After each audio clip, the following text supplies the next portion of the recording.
The truth behind the drama of Zakir Naik in India and now his ban in Malaysia. Assalamu alaikum guys, and welcome to another episode of Smile to Jannah. Smile to Jannah! Ever since the BJP, the Hindu Nationalist Party, came into power in India, they have been after Dr. Zakir Naik obsessively and with a vengeance. First they did allegation that I'm involved in terrorism. They could not give proof. Then they said I'm involved in hate speech. Then they went to money laundering. Think of it like Tom and Jerry. But here, Tom is equipped with a police force, army and a powerful country. And Jerry on the other hand has a microphone and a hat. They've tried to pin all these accusations on him, but they just don't stick. So the latest bullet in their gun was taking the matter all the way to Interpol. Interpol is the international police. But the ruling came in Jerry's favour. The Indians essentially want an international arrest warrant. Interpol refused that, what they call red corner notice. Why are they losing so much sleep over Dr. Saab? Well, he has been giving dawah for over 25 years in India. Alhamdulillah, 25 years we did dawah in India. He gets over 200 million viewers worldwide from his 3-piece TV channels. He gets 100 daily shahadas. Every day, alhamdulillah, hundreds of people Allah is giving hidayah due to Peace TV every day. And he meets and advises heads of states. And Allah has given the opportunity of us to meet several prime ministers and presidents of the world. That's why these guys thought it important to not only shut down his operations, but dismantle his workforce. In terms of people, we had 500 people working full time for us. Now, only 3-4.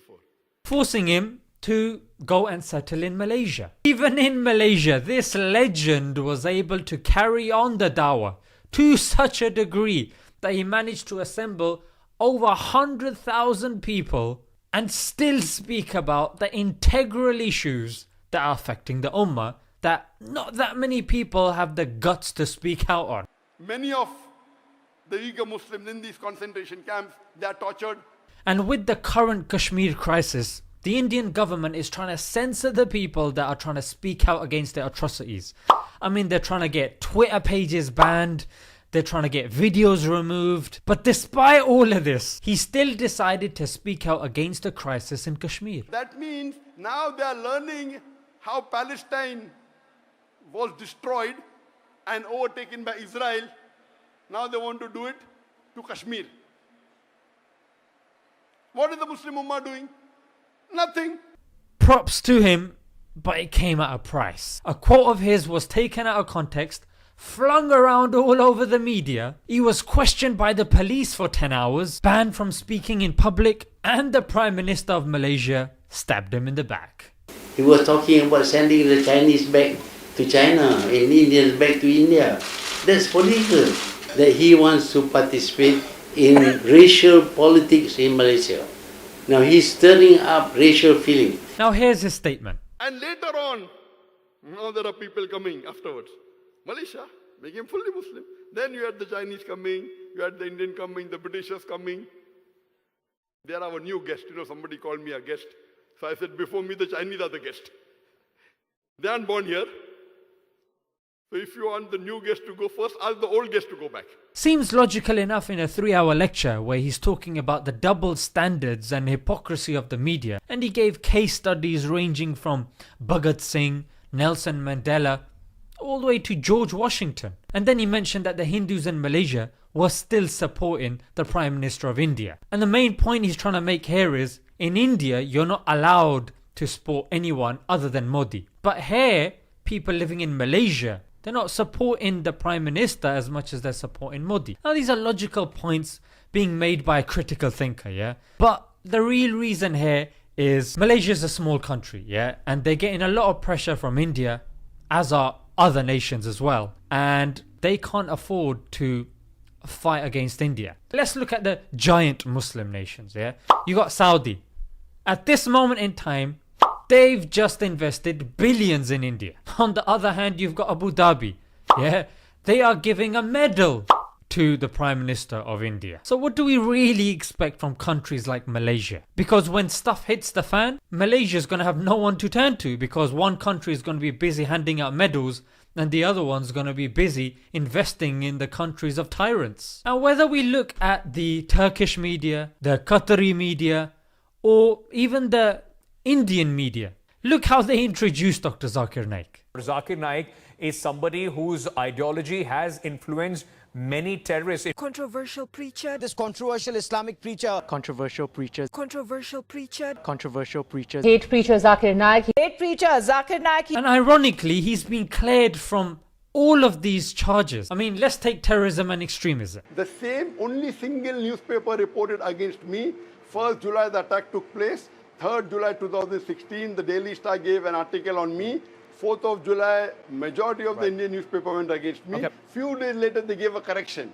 They gave a correction that we never say that Zakir Naik inspired the terrorist. If you read the charge sheet of the Bangladesh attack, my name is not mentioned. If I was the main inspirer in the Bangladeshi charge sheet when the person was accused of doing terrorism, my name should have been there. It's not there. It is only there in the media. Or money laundering. The judge of that court, Justice Manmohan, he said that there is no evidence at all that Dr. Zakir Naik is promoting terrorism. I have seen many of his lectures. So it's tough times. We pray that Allah has mercy and assists all the preachers that are trying to raise His name and His religion. In this day and age, if you don't have enemies, you're not doing the right thing, frankly. And this is the reason, guys, I speak out on these things, and I 100% encourage you guys to do so, because if you don't, there's going to be a time that there's going to be no preachers left. There's going to be no Muslim countries that have a spine left. I mean, I'm struggling already to find some. So speak out against these injustices in whatever social media platforms you guys can. Some of you guys, mashallah, are really well spoken. More well spoken than me, frankly, you know what I mean? It's a very profound quote that I live by, yeah? And I wanted to share it with you guys. It says, it's better to die on your feet than to live on your knees. We know Allah has promised victory to Islam. But now the question is, when the going gets tough, will the tough get going? Are we gonna be people that only hang around when there's glory, but when things get rough, we start changing our identity, we start blending in? No, guys, this is an opportunity where we can get maximum reward. Now the dawah is needed. Yeah, so give, and you will notice that Allah, when He uses you, Allah will bless you in your life. Things will start going right for you. Outwardly, it may seem like you got enemies, but inwardly, guys, you'll have peace. Why? Because you are trying to raise Allah's name. If you raise Allah's name, how on earth will Allah not raise you? Until next time. Is it true football is coming home? Brother Muhammad Salah asked a very good question. My name is Raju. After losing for Egypt and coming home empty-handed, he has the audacity to ask, is football coming home? If you analyze, Assalamu alaikum.